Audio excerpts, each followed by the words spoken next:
Unbreakable Records. Probably something you should keep to yourself if you have one, because pretty fragile in the end. Let's talk about it.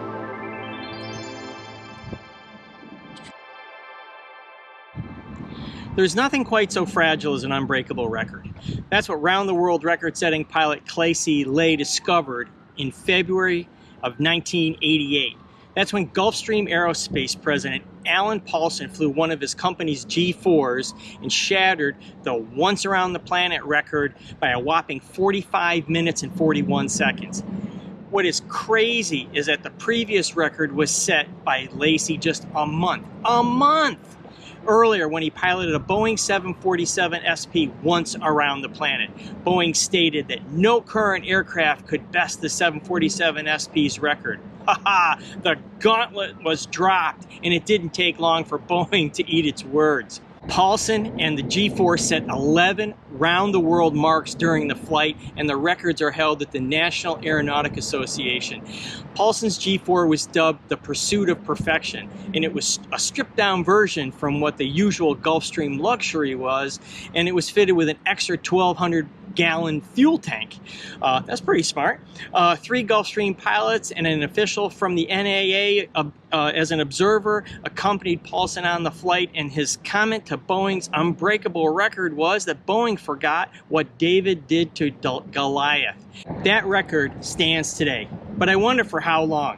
Gulfstream's latest perfection aircraft, the G800, has a range of over 9,000 miles, and that's with all the accoutrements. Come on, Gulfstream, give it another go. Should we start a petition? Hey, let me know in the comments. Let's see what we've got. Air traffic management from space. What a novel idea. Well, this isn't new. It's a core philosophy of NextGen and every other ATM vision you ever heard of. However, it has seen little application other than through GPS and WAAS. Now the European Commission has taken a bold step and has backed a venture named Startical.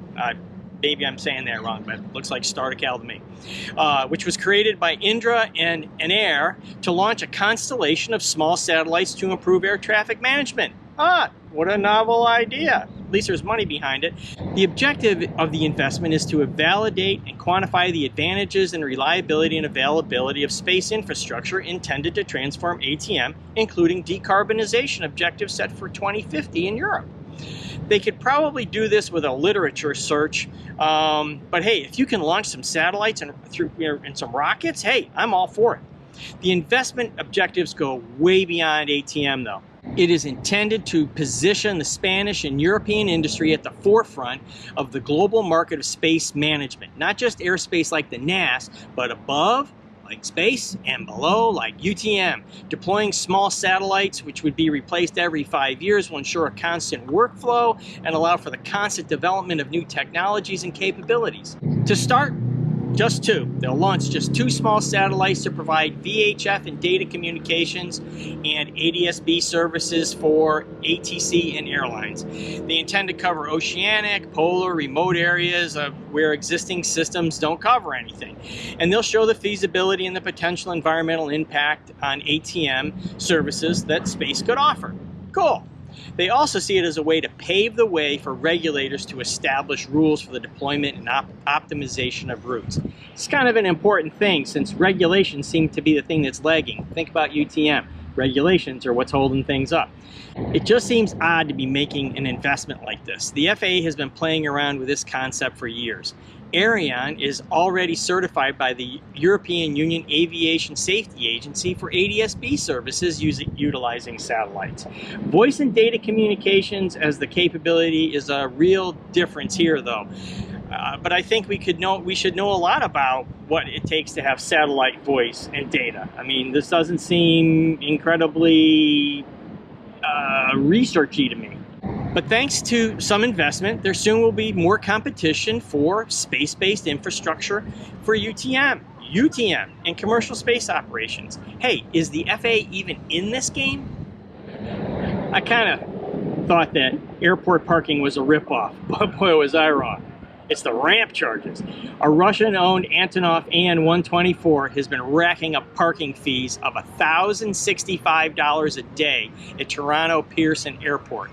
The cargo plane has been stuck in Canada since February 27th after Canadian airspace was closed to Russian aircraft. As the bills rack up, maybe the Russian owners would just abandon it there, as the Russian Central Aerodynamic Institute is working on a replacement for the AN-124 heavy transport called the Elephant. I'd just leave it there, get a new one.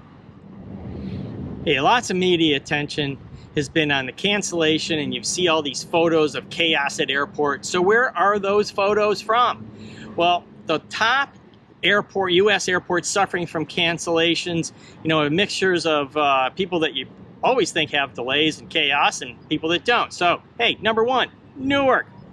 No surprise there. LaGuardia, no surprise there. Hey, Reagan, whoa, why are they chaotic? I hope they have this solved. I'm headed there on Friday. Anyway, followed by Raleigh. What? Cleveland. Huh? There's planes that go to Cleveland? Sorry, yes, there are planes that go to Cleveland for the Rock and Roll Hall of Fame.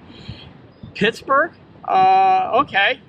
Philly? Yeah, it can be chaotic. I get that. Boston sometimes. Kennedy? Yeah. All right. Charlotte? Yeah. Hey, common theme here. East Coast all the way. This pretty much points to weather over the summer.